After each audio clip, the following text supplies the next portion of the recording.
In Colombia, indigenous organizations warn about a possible massive displacement of Embera indigenous communities in the Cauca Valley department. Brazilian civil protection authorities report at least 200 people dead due to heavy rains and floods in the city of Petrópolis, Rio de Janeiro state. A 14-year-old Palestinian boy was killed by Israeli soldiers in the central West Bank, allegedly after throwing firebombs at passing Israeli vehicles. Hi, this is from the South. I'm your news anchor, Dio Martin, from the teleSUR studios in Havana. We begin with the news. In Colombia, indigenous organizations warn about a possible massive displacement of Embera indigenous communities in the Cauca Valley department. The regional indigenous organization, Orivac, denounced the existence of armed groups in the municipality of Dovio, which has led to limitations in the entry of food into the territory where at least 1,000 families of the Embera people live. Orivac also stressed that the illegal groups have forced families to remain in their homes and to obey specific schedules for daily activities. The organization called on human rights defenders and the Ombudsman's office to follow up on the facts and demanded that local and national authorities take measures to protect the native community.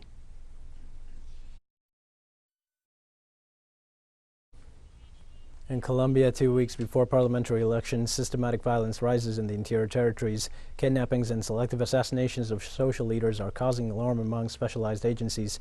The political contest portrayed by the media prior to the March 13th elections differs from the level of violence that has left at least 30 social leaders killed in 2022.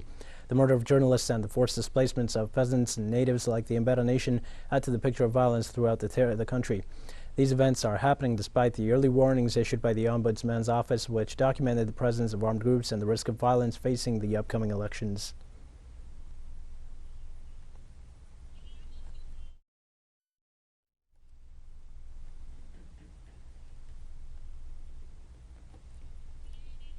During an interview for teleSUR, analyst Alfonso Insausti indicated that the causes of violence in Colombia continue to exist despite the signing of the peace accords. A few weeks ago, the President of the Republic issued a resolution that allows the extraction of minerals in state-protected areas. Everything is related. Yesterday, 2 important leaders were assassinated in Colombia, in the south of Bolívar. Also, a very important source of mineral extraction is a criminal reordering of the territory, in function of the same thing. The structural issue of the armed conflict in Colombia were not addressed even though an important agreement was signed in 2016 with one of the most relevant actors at that time, the FARC. Alfonso Insausti stated that the upcoming legislative and presidential elections in Colombia have deepened the internal conflict in the country. And, of course, the pressure against the communities. What I was saying now is about territory reordering, but it also has to do with the adjustment of those territories and those communities to mining process in those regions, but also now that elections are coming up. There is a certain pressure for these power groups to sustain themselves because they see themselves threatened in some way by perhaps a change to a progressive government. And this fear also makes the armed conflict to increase and rise in these months, as they dates for election for Congress as well as for the president approach. A journalist was killed amid mass mobilizations in Haiti. The Haitian people have been mobilized for 3 weeks in the streets across the country. The labor movement is demanding a decent minimum wage, but the government is responding with repression and death. Today, police assassinated journalist Maxime Lazare of Voix des Infos, who was covering mass protests near Port-au-Prince. Workers mobilized on Wednesday morning for wages of 1,500 goulds per day, about $14.70, but were repressed by police who used tear gas to disperse protests. The government announced an increase of 37% to the union, bringing fees to $600, while some 45% of citizens are living on the poverty line. The United Nations Special Relator for the Independence of Judges and Lawyers, Diego Garcia Sayan, concluded his visit to Bolivia with a presentation of a report that includes 9 essential and preliminary observations on the situation of justice in the country. Now, the conclusions of the preliminary observations presented by the reporter indicate that justice is far from the people, especially from women and those deprived of their freedom.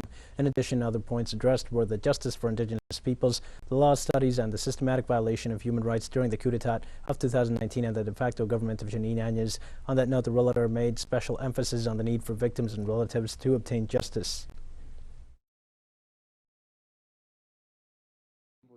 The reality today is more or less the same after some time has elapsed.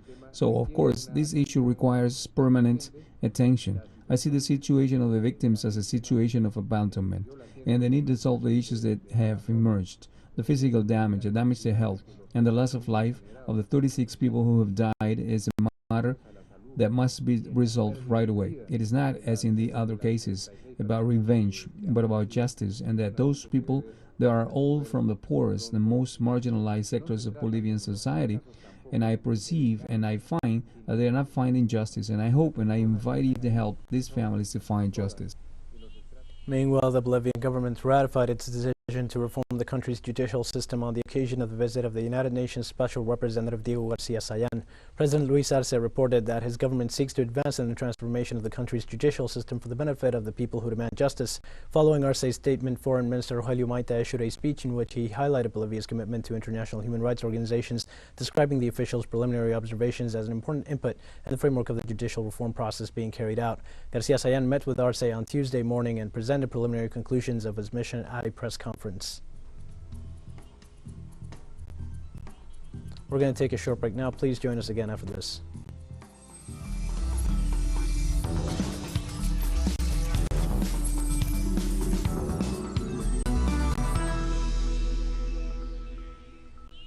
Welcome back to From the South. Russian President Vladimir Putin delivered a speech to mark Defender of the Motherland Day. In his address, the leader denounced the lack of cooperation of Western countries when it comes to building reliable security ties. We can see the difficult international situation and the threats posed by current challenges, such as the erosion of the arms control system and NATO's military activities. And yet, Russia's appeal is to build a system of equal and indivisible security that will reliably defend all countries remain unanswered. At the same time, Putin emphasized his government's willingness to dialogue while stressing the importance of defending the security of the Russian people. Our country is always open to a direct and honest dialogue and ready to search for diplomatic solutions to the most complicated issues. But I want to repeat that Russia's interests and the security of our people are an indisputable priority. So we will continue to strengthen and modernize our army and navy, striving to increase their effectiveness so they are fitted out with the most cutting-edge equipment. As Russia responds to the Western powers' provocations by recognizing Donetsk and Luhansk as independent territories, the West rushes to impose sanctions on Moscow. European Union diplomacy chief Josep Borrell and U.S. Secretary of State Antony Blinken discussed on Wednesday their next move concerning Russia and agreed to impose even more strict sanctions depending on the Russian government's future actions. The very same day, the European regional bloc blacklisted banks involved in financing separatist activities in eastern Ukraine, while the United States, alongside Brussels, already imposed sanctions on Russia's energy and defense sectors, namely against state-owned gas company Gazprom. The White House didn't stop there and announced new restrictions on chips exports to Russia under the argument of a possible attack from the country. The United States Secretary of Defense Lloyd Austin ordered the deployment of an additional 800 troops in Eastern Europe. Parallel to that, air and ground forces will be sent out to the region by the end of this week. With the pretense of strengthening NATO's eastern flank against a possible Russian attack, the United States has sent air and land forces to Europe seeking to keep Russia on hold. An infantry battalion of approximately 800 troops will be transferred from Italy, and an attack aviation battalion of 20 AH-64 Apache helicopters from Germany were sent to the Baltic region. The operation also counts on moving up to 8 F-35 fighter jets from Germany to some operational locations along NATO's eastern flank. According to the U.S. Secretary of Defense, these additional forces are being redeployed to deter what the military alliance considers a potential aggression against NATO members.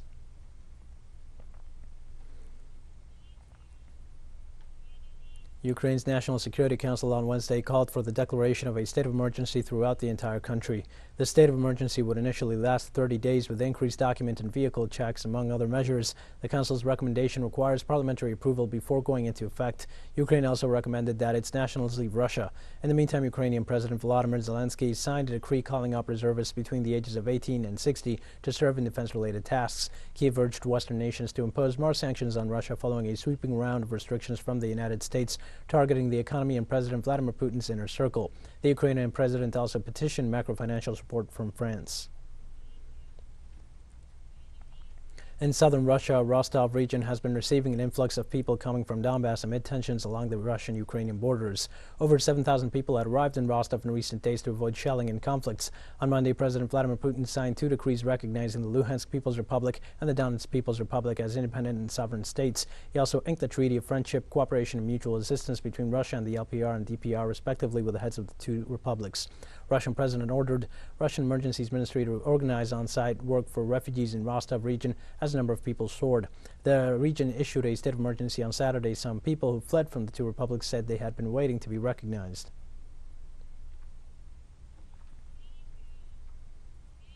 In the midst of increasing international tension, China ratified its resolve to defend its sovereignty over the island of Taiwan. Beijing not only announced sanctions against U.S. military companies, but also warned Washington once again about taking any action contrary to the Chinese government's interests. With the announcement of sanctions against U.S. companies Lockheed Martin and Raytheon for their involvement in an $100 million worth arms sale to Taiwan, China reiterated its position of zero tolerance on any interference in Taiwanese affairs. This is at least the 3rd time China has imposed sanctions on these U.S. companies for negotiating arms sales to Taiwan, a move China perceived as a threat to regional peace and stability. But this time, Beijing went further and warned the United States against colluding with the island's secessionist forces, stating that it's inadmissible to China. China announced these sanctions in an effort to safeguard its sovereignty and security interests. We once again call on the U.S. government to stop these provocations and remain committed to the One China principle. China has often stated that it will use every means at its disposal to defend its sovereignty over Taiwan, and denounces that the support foreign powers give to secessionist forces in Taiwan is the greatest obstacle to achieving the reunification of China. In recent weeks, various media, especially from Western countries, have compared the situation of Taiwan to that of the Donbas region. However, Chinese authorities have said that Taiwan is a part of China's territory and that this is a historical and legal principle acknowledged by most of the international community.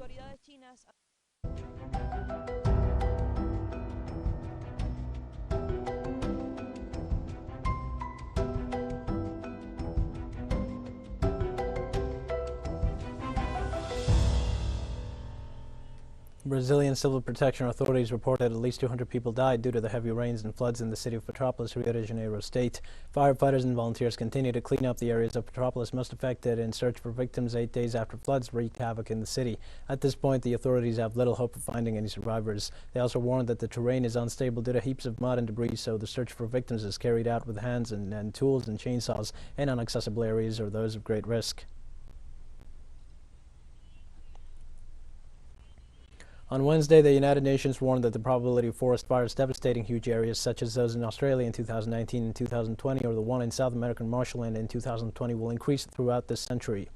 The natural fires, accidental or provoked, are not directly caused by global warming. According to a UN report, they are often due to increasingly intense and prolonged droughts. Even if the world manages to reduce average temperature increase to plus 2 degrees Celsius compared to pre-industrial era, the number of catastrophic fires will increase by 9% to 14% by 2030, by 20% to 33% by 2050, and by 31% to 52% by 2100. The recommendation is to regularly clear forest undergrowth, support and strengthen emergency teams, invest in risk reduction, work with local communities, and reinforce global commitments against climate change. We have more news coming up after a final short break. Please stay with us.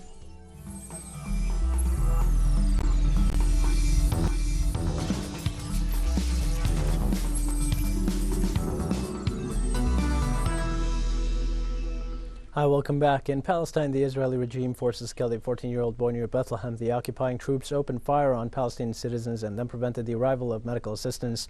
According to Palestinian authorities, the boy was named Mohammed Shirahde, who was shot and wounded during the assault by Israeli soldiers on the West Bank town of Al-Qarar. Israeli soldiers explained that the boy was shot while carrying out anti-terrorist duties and trying to stop 3 people who threw Molotov cocktails at vehicles. The Israeli military considers stone throwing to be life-threatening, an occasion in which live fire is justified. The Lebanon Interior Ministry announced Wednesday they have stopped a plan by the Islamic State group to carry out 3 suicide bombings targeting Shiite religious compounds in Beirut's southern suburbs. The attack would have been executed on February 16th by young Palestinian men recruited in Lebanon. Interior Minister Bassam Mawali said they intended to simultaneously bomb 3 separate locations, causing a high human toll. Lebanon's internal security forces said instructions came from an ISIS operative based in the Palestinian refugee camp of Ain al-Hilwa, who was in touch with fellow Sunni extremists in Syria. Security forces have since identified 4 suspected militants residing in the al-Hilwa camp believed to have been involved in the bomb plot. The camp outside the main southern city of Sidon is the largest Palestinian settlement in Lebanon. It is known as a safe haven for extremists and other fugitives. By a long-standing convention, the Lebanese army does not enter the country's camps, leaving security inside in the hands of Palestinian factions. Interior Minister Bassam Mawali announced that Lebanon has hindered a plan by the Islamic State group to carry out 3 bombings during a press conference in the capital. I will inform you of something today.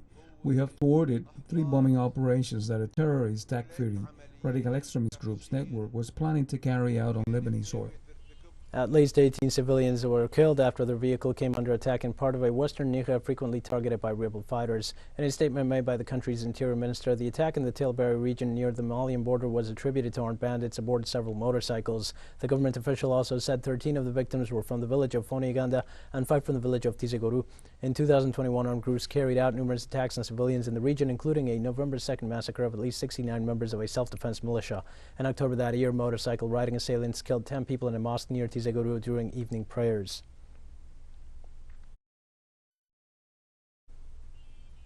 On Wednesday, gas prices in Europe surpassed $960 per 1,000 cubic meters. According to data provided by the Titles Transfer Center in the Netherlands, gas prices reached 82 euros per megawatt hour. According to experts, the increase in the gas prices is due to, first, the current boreal winter across the northern hemisphere, which is expected to subside by March 21st, and secondly, to increased tensions between Russia and Ukraine. In that regard, the German Chancellor said Tuesday that his government had halted the approval process of the Russian-German Nord Stream 2 gas pipeline until further notice. This is in response to statements by Russian President Vladimir Putin acknowledging the sovereignty of the People's Republics of Donetsk and Luhansk.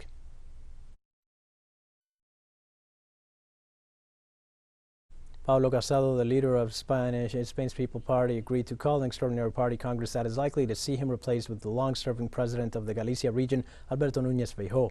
The announcement came in the midst of a civil war being waged between Casado and his rival Madrid regional president Isabel Díaz Ayuso that has seen the party brought to the brink of total implosion due to bitter accusations of corruption, espionage, and dirty tricks. The crisis began last Thursday when Ayuso abruptly broke with Casado and publicly accused him and the People's Party Secretary General Teodoro Garcia Hea of hiring private detectives to dredge up scandals with which to discredit her. Casado countered by announcing that the party was investigating Ayuso because it had evidence showing that her brother had received thousands of euros in commissions linked to government contracts to procure face masks during the COVID pandemic.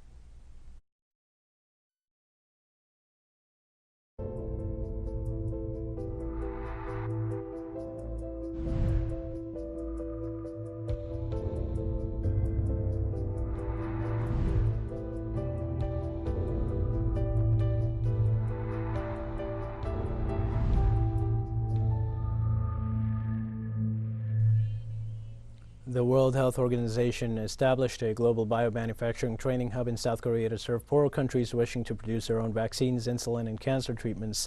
The move came after the United Nations Health Agency helped to create a global mRNA vaccine technology transfer hub in South Africa last year to serve African countries largely shut out of access to COVID jabs. That hub's role is to help provide manufacturers in countries in Africa and beyond with the know-how to make mRNA vaccines like those used against COVID-19 at scale and according to international standards. The new hub in South Korea, meanwhile, will accommodate trainees from middle and low-income countries around the world that may have struggled to access vaccines and treatments mainly produced until now in wealthy countries.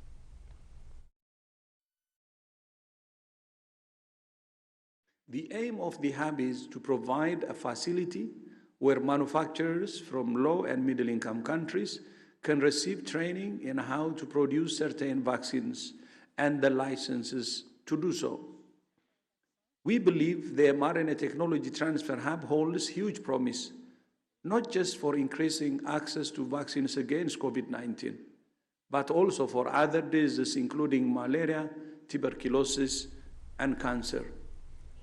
We've come to the end of this news brief, but remember you can find these and many other stories on our website at teleSUR English. You can also join us on social media for all the latest news. We're on Facebook, Twitter, Instagram, and Telegram. For teleSUR English, I'm Dio Martin. Thanks for watching.